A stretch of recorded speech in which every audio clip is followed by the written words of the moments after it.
اب میں جناب غلام مصطفیٰ بلوچ صاحب جو ڈائریکٹر ہیں ایس پی او کے، ان سے التماس کرتا ہوں کہ وہ آئیں اور ہمارے رہنمائی کے لیے ہمیں گائیڈ لائنس دے دیں۔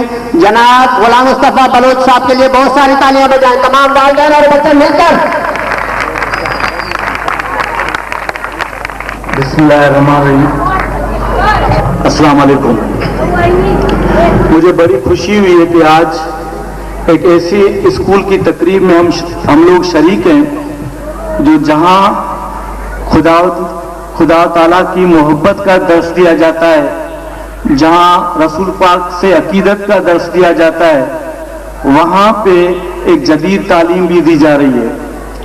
حالانکہ ہمارے ہاں بہت سارے طریقے ایسے ہیں جہاں ہم یا تو صرف جدید تعلیم دیتے ہیں، خدا اور رسول کو بھول جاتے ہیں، یا ہم اگر مذہبی تعلیم دیتے ہیں تو جدید تعلیم کو بھول جاتے ہیں۔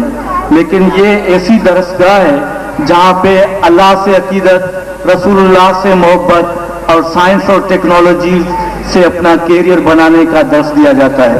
تو میں مبارکباد دیتا ہوں آپ سب کو کہ اس شاندار درسگاہ میں آپ کے بچے پڑھ رہے ہیں، اور خدا کرے ہم اس قابل ہو جائیں کہ ہم اس کی کچھ خدمت کر سکیں ایسے اداروں کی۔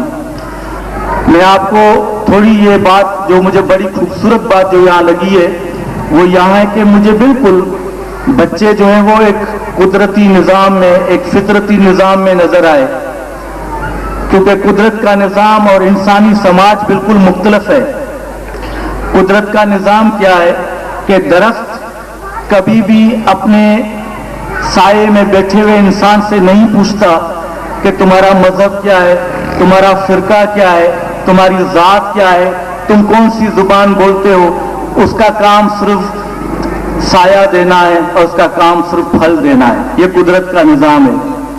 قدرت کا نظام ہے کہ ہوائیں صرف مسلمانوں کو نہیں لگتی، وہ خاص فرقے کو نہیں لگتی، وہ اس کائنات میں ہر سانس لینے والی اور ہر سانس نہ لینے والی کائنات کو، ہر چیز کو لگتی ہیں۔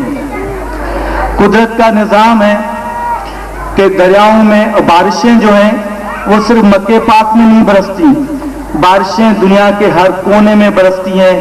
جو اس بارشوں کو برسانے والے خالق کائنات کی عبادت کرتے ہیں یا نہیں کرتے، لیکن ان کی رحمت سے وہ کبھی بھی محروم نہیں ہوتے۔ یہ قدرت کا نظام ہے۔ تو بچے بالکل اسی نظام میں رہتے ہیں، قدرت کے نظام میں۔ ملیر کے بچے، ملتان کے بچے، مالاکنڈ کے بچے، ماسرا کے بچے، مڈغاسکر کے بچے، مالی کے بچے ایک ہی طریقے سے روتے ہیں اور ایک ہی طریقے سے ہنستے ہیں۔ تو میں سمجھتا ہوں کہ اس درسگاہ میں بہت ساری خوبیوں کے علاوہ یہ بھی تھے کہ بچے ایک قدرتی نظام میں رہ رہے تھے۔ جو اس درسگاہ میں بڑی ایک چیز تھی کہ جو ان کی زبان کچھ بھی ہو، ان کا فرقہ کچھ بھی ہو، ان کی جو ہے وہ مذہب کچھ بھی ہو، لیکن یہاں آتے ہیں، اللہ سے محبت کرتے ہیں اور اپنی جدید ٹیکنالوجی اور تعلیم جو ہے وہ حاصل کرتے ہیں۔ میرے خیال